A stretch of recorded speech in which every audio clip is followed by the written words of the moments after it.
এবং সেনাবাহিনীর এক রানিং মেজর সে নাকি ট্রেনিং দিয়েছে।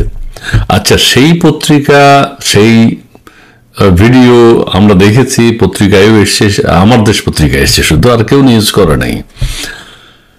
সেই পত্রিকার ডিরেকশন অনুযায়ী আজকে 8 তারিখের পরে আজকে 31 জুলাই আওয়ামী লীগের নেতা কর্মীদের গ্রেপ্তার করা হচ্ছে, সেনাবাহিনীর মেজর সাদিককে গ্রেপ্তার করা হয়েছে, তাদেরকে জিজ্ঞাসাবাদ করা হচ্ছে। এতদিন তারা দেখেন নাই? পত্রিকার রিপোর্ট অনুযায়ী তারা যদি তখন যেতেন, আর পত্রিকার রিপোর্ট করেছেন যিনি এই পত্রিকার মালিক হচ্ছেন, তিনি নিজেই একজন কি অনেকে অনেক কথা বলে, কেউ বলে জঙ্গি, কেউ বলে তিনি এক্সট্রিমিস্ট, মাহমুদুর রহমান সাহেব। যাই হোক, সবকিছু মেটিকুলাস ডিজাইন। বাংলাদেশ আওয়ামী লীগ, ছাত্রলীগ, সাধারণ মানুষকে গ্রেফতার করতে হবে, এটাই উদ্দেশ্য। সেনাবাহিনীও একসাথে লেগেছেন, উঠে পড়ে লেগেছেন গ্রেফতার করার জন্য। রাজধানীর বসুন্ধরা আবাসিক এলাকা সংলগ্ন একটি কনভেনশন সেন্টারে গোপন বৈঠক আয়োজনের অভিযোগে নিষিদ্ধ ঘোষিত আওয়ামী লীগ, ছাত্রলীগ ও সহযোগী সংগঠনের 22 নেতা কর্মীকে এরই মধ্যে গ্রেপ্তার করেছে পুলিশ আজকে। এই ঘটনায় এক মেজর পদমর্যাদার সেনা কর্মকর্তাকে হেফাজতে নিয়েছে সেনাবাহিনী ও পত্রিকার ডিরেকশন অনুযায়ী কাজ করছে। আচ্ছা, রানিং সেনাবাহিনীর সদস্য সেখানে ট্রেনিং দেবে, এটা কি সম্ভব? অবসরপ্রাপ্ত হলে এক কথা ছিল, সেনাবাহিনীতে তিনি এখন কর্মরত, তার জীবনের সে এই কাজে যাবে, কাউকে প্রশিক্ষণ দিতে যাবে? সেনা সদরের আয়োজিত প্রেস ব্রিফিংয়ে এইসব তথ্য জানানো হয়। সেনা কর্মকর্তারা জানান, অভিযুক্ত মেজর সাদিকুল হক সাদিক সেনা হেফাজতে রয়েছে, তার বিরুদ্ধে তদন্ত চলছে।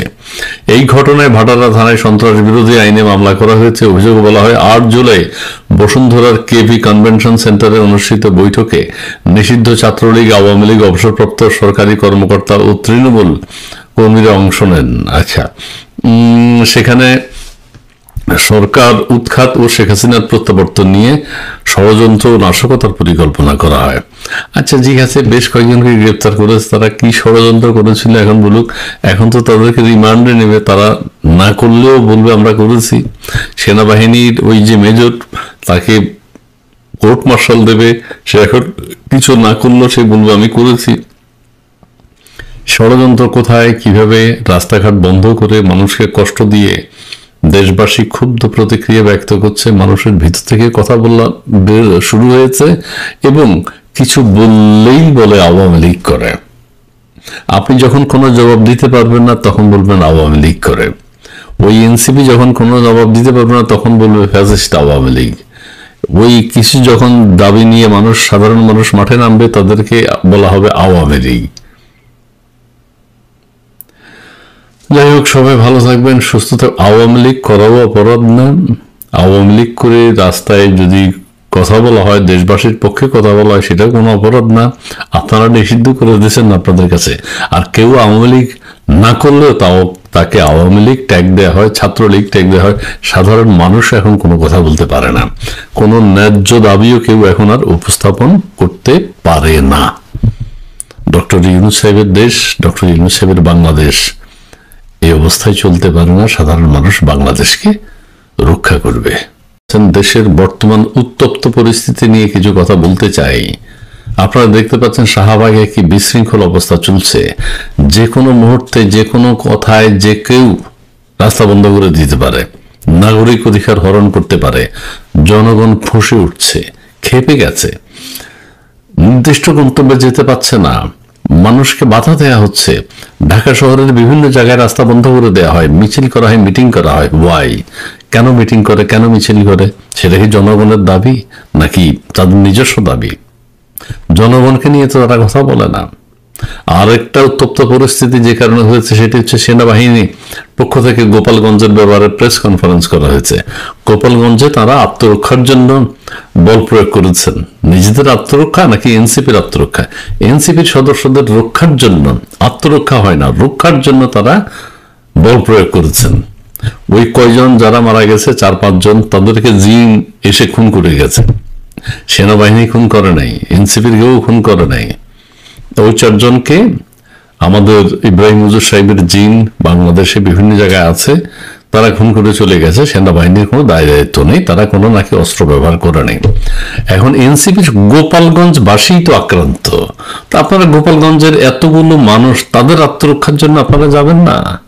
আপনারা এনসিপির আত্মরক্ষার জন্য এত উঠে পড়ে লেগেছেন কেন?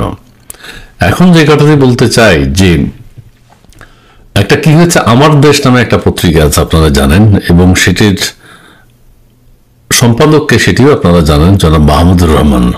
তিনি কোন মেন্টালিটির সেটাও দেশবাসী জানে। এবং তারা একটা প্রতিবেদন করেছিল যে 8ই জুলাই বসুন্ধরার কোন কনভেনশন হলে নাকি আওয়ামী লীগের নেতা কর্মীরা সেখানে আন্দোলন সমবেত হয়েছে এবং সেনাবাহিনীর এক রানিং মেজর সে নাকি ট্রেনিং দিয়েছে। খুবই বিপদের একটা কথা। রাজনৈতিক দলের কর্মীদের প্রশিক্ষণ দেওয়ার অভিযোগ, হেফাজতে সেনা কর্মকর্তা, অর্থাৎ একজন সেনা কর্মকর্তাকে হেফাজতে নেওয়া হয়েছে, তাকে জিজ্ঞাসাবাদ চলছে এবং পরিষ্কার যে মানে রাজনৈতিক দলের কর্মীদের প্রশিক্ষণ দেওয়ার অভিযোগ। সেটা কি কার্যক্রম নিষিদ্ধ হওয়া বলার অপেক্ষা রাখে না, এটা আওয়ামী লীগ। আওয়ামী লীগের নেতাকর্মীদেরকে কি প্রশিক্ষণ দিচ্ছিল? কি এমন প্রশিক্ষণ দিয়ে কি গেরিলা যুদ্ধ করবে? গেরিলা ট্রেনিং দিচ্ছিল, দেশ উল্টায় দেবে? এটা কিছুটা অবাস্তব হলেও হইতে পারে। এখন নানা নাশকতা তো চালায় একটা অস্থিরতা তৈরি করতে পারে। কার্যক্রম নিষিদ্ধ হওয়া একটি রাজনৈতিক দলের কর্মীদের গোপন প্রশিক্ষণ দেওয়ার অভিযোগে আলোচনায় আসা সেনাবাহিনীর একজন কর্মকর্তাকে জিজ্ঞাসা করা হচ্ছে।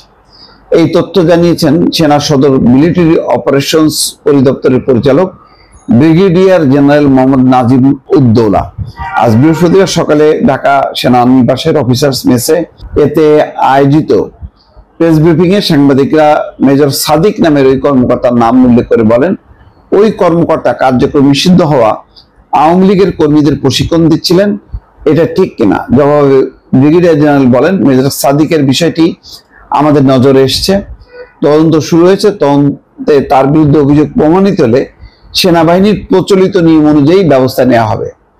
তিনি আরো বলেন, এটি একটি স্পর্শকাতর বিষয়, তাই তদন্তাধীন অবস্থায় এই বিষয়ে বিস্তারিত মন্তব্য করা সমীচীন হবে না। এই সময় পার্বত্য চট্টগ্রামের পিডিএফ এবং অন্যান্য গোষ্ঠীর তৎপরতা সম্পর্কে কথা বলা হয়। কিন্তু এটা খুব অবাক ব্যাপার, মানে আওয়ামী লীগ তাহলে নানাভাবে সংগঠিত হচ্ছে, তারা সামরিক প্রশিক্ষণ দিচ্ছে, বোঝাই যাচ্ছে সেনাবাহিনীর তত্ত্বাবধানে কি নেবে? নাশকতা।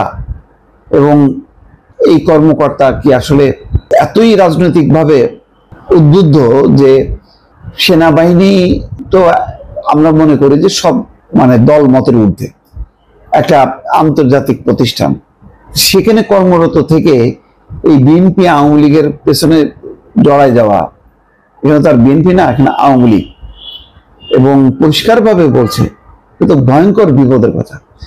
এইভাবে যদি মানসিকতাটা তাদের মধ্যে ডেভেলপ করে, এবং জানি না সেনাবাহিনীতে আরো কেউ কেউ আছে কিনা, কিন্তু এই ভদ্রলোককে জিজ্ঞাসাবাদ করা হচ্ছে, তার স্ত্রী সহ বিভিন্ন সূত্রে বলা হচ্ছে, মানে যেহেতু তদন্তাধীন বিষয়ে বলা যাবে না, কিন্তু যতটুক আভাস এই কর্মকর্তা দিলেন তাতে তো খুবই উদ্বেগজনক বিষয়।